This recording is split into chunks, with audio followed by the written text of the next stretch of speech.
Hello ನಮಸ್ತೆ, welcome to Rekha diaries. ಎಲ್ಲ ವೀಕ್ಷಕರಿಗೆ ಮಕರ ಸಂಕ್ರಾಂತಿಯ ಆರ್ಥಿಕ ಶುಭಾಶಯಗಳು. ಈ ಸಂಕ್ರಾಂತಿಗೆ ಒಂದು ಸ್ವೀಟ್ ರೆಸಿಪಿನ ನಿಮ್ಮ ಜೊತೆ ಶೇರ್ ಮಾಡ್ತಾ ಇದ್ದೀನಿ. ಸಾಮಾನ್ಯವಾಗಿ ಸಂಕ್ರಾಂತಿ ಅಂದರೆ ಪೊಂಗಲ್ ಮಾಡಿರ್ತೀರ, ಅದ್ರ ಜೊತೆ ಒಂದು ಸ್ವೀಟ್ ಪಾಯಸ ಕೂಡ ಮಾಡಿ ನೋಡಿ. ತುಂಬ ಕ್ವಿಕ್ಕಾಗಿ ತುಂಬಾ ರುಚಿಯಾಗಿರುತ್ತೆ. ಮಾಡಿ ನೋಡಿ ಟೇಸ್ಟ್ ಹೇಗಿತ್ತು ಅಂತ ಆಮೇಲೆ ಹೇಳಿ. ಅವರೆಕಾಯಿ ಸೀಸನ್ ಆಗಿರೋದ್ರಿಂದ ಇದ್ಕದ ಬೇಳೆಯಿಂದ ಈ ಪಾಯಸನ ಮಾಡ್ತಾ ಇರೋದು. ಅವರೆಕಾಯಿ ಒಂದು ಬಿಡಿಸ್ಬಿಟ್ಟು ಒಂದು 2 to 4 hours ನೀರಲ್ಲಿ ನೆನೆಸ್ಬಿಟ್ಟು ಆಮೇಲೆ ಇದ್ಕಿದ್ರೆ ಈ ಥರ ಬೇಳೆ ಆಗುತ್ತೆ. ಈ ಬೇಳೆಯಿಂದ ಪಾಯಸ ಮಾಡ್ಕೊಳ್ಳೋಣ.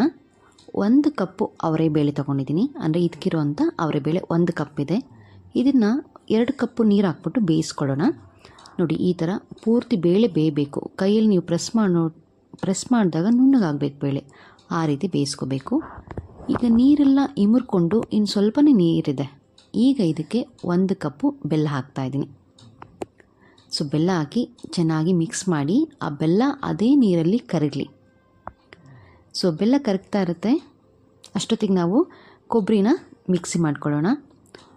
ಅರ್ಧ ಕಪ್ಪು ಹಸಿ ಕೊಬ್ಬರಿ, 2 ಸ್ಪೂನು ಗಸಗಸೆ, 2 ಏಲಕ್ಕಿ, ಈ 3 ಕೂಡ ನುಣ್ಣಗೆ ಪೇಸ್ಟ್ ಮಾಡ್ಕೊಳ್ಳಿ. ಸ್ವಲ್ಪ ನೀರು ಸೇರಿಸ್ಕೊಂಡು ಪೇಸ್ಟ್ ಮಾಡ್ಕೊಳ್ಳೋಣ.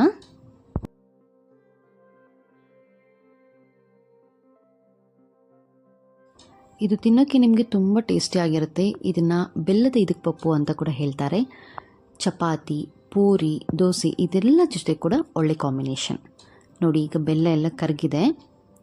ಇದಕ್ಕೆ ರುಬ್ಬಿರೋವಂಥ ಕೊಬ್ಬರಿ, ಗಸಗಸೆ, ಏಲಕ್ಕಿ ಇದನ್ನು ಹಾಕ್ಕೊಳ್ತಾ ಇದ್ದೀನಿ. ಇದನ್ನು ಹಾಕಿ ಚೆನ್ನಾಗಿ ಮಿಕ್ಸ್ ಮಾಡ್ಕೊಳ್ಳಿ. ಇದನ್ನು ನೀವು ತೆಳುವಾಗೂ ಮಾಡ್ಕೋಬೋದು ಅಥವಾ ಗಟ್ಟಿಯಾಗೂ ಮಾಡ್ಕೋಬೋದು. ಪೂರಿಗೆ, ಚಪಾತಿಗೆ, ದೋಸೆಗೆಲ್ಲ ಮಾಡಿದ್ರೆ ಗಟ್ಟಿಯಾಗಿ ಮಾಡ್ಕೊಳ್ಳಿ. ಅಥವಾ ನಿಮಗೆ ಕುಡಿಯೋ ಥರ ಪಾಯಸ ಬೇಕು, ಗ್ಲಾಸ್ಗೆ ಹಾಕ್ಕೊಂಡು ಕುಡಿಬೇಕು ಅಂದರೆ ಇನ್ನು ಸ್ವಲ್ಪ ನೀರು ಜಾಸ್ತಿ ಹಾಕ್ಕೊಂಡ್ರೆ ತೆಳುವಾಗುತ್ತೆ. ನೋಡಿ, ಈಗ ಕೊಬ್ಬರಿ ಎಲ್ಲ ಹಾಕಿದ ಮೇಲೆ ಮ್ಯಾಶರ್ ತೊಗೊಂಡು ಎಲ್ಲ ಮ್ಯಾಶ್ ಮಾಡ್ಕೊಳ್ಳೋಣ, ಬೇಳೆ ಸ್ವಲ್ಪ ಇನ್ನೂ ನುಣ್ಣಗಾಗಲಿ ಅಂತ. ಇದರ ನಂತರ ಇದಕ್ಕೆ ಲಾಸ್ಟಲ್ಲಿ ದ್ರಾಕ್ಷಿ ಮತ್ತು ಗೋಡಂಬಿ ಹಾಕ್ಕೊಳ್ತಾ ಇದ್ದೀನಿ. 1 ಸ್ಪೂನ್ ತುಪ್ಪನ ಬಿಸಿ ಮಾಡಿ ದ್ರಾಕ್ಷಿ ಮತ್ತು ಗೋಡಂಬಿನ ಹುರಿದ್ಬಿಟ್ಟು ಇದೇ ಅವರೆ ಬೇಳೆಗೆ ಹಾಕ್ಕೊಳ್ತಾ ಇದ್ದೀನಿ. ಸೊ ಇಷ್ಟೇ ಪ್ರೋಸೆಸ್ಸು, ಸಿಂಪಲ್ ಮತ್ತು ಕ್ವಿಕ್ಕಾಗಿ ರೆಡಿ ಆಗುತ್ತೆ. ಟೇಸ್ಟ್ ಅಂತೂ ಅದ್ಭುತವಾಗಿರುತ್ತೆ.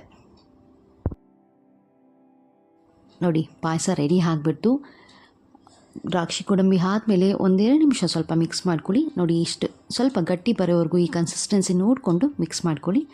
ತುಂಬ ಟೇಸ್ಟಿಯಾಗಿದೆ, ತುಂಬ ಚೆನ್ನಾಗಿದೆ. ಈ ಸಂಕ್ರಾಂತಿಗೆ ಖಂಡಿತ ಟ್ರೈ ಮಾಡಿದ ಮೇಲೆ ಟೇಸ್ಟ್ ಹೇಗಿತ್ತು ಅಂತ ಕಮೆಂಟ್ನಲ್ಲಿ ತಿಳಿಸಿ. ನಿಮಗೂ ಕೂಡ ಈ ವಿಡಿಯೋ ರೆಸಿಪಿ ಇಷ್ಟ ಆದರೆ ಲೈಕ್ ಮಾಡಿ ಹಾಗೂ ಶೇರ್ ಮಾಡಿ. ನಾನಿವತ್ತು ಅವರೆ ಬೇಳೆ ಪಾಯಸನ ದೋಸೆ ಜೊತೆ ಸರ್ವ್ ಮಾಡ್ತಾಯಿದ್ದೀನಿ. ನೀವು ಕೂಡ ದೋಸೆ, ಪೂರಿ, ಚಪಾತಿ ಅಥವಾ ಹಾಗೇನೂ ಪಾಯಸನ ತಿನ್ಬೋದು. Thank you for watching Rekha diaries.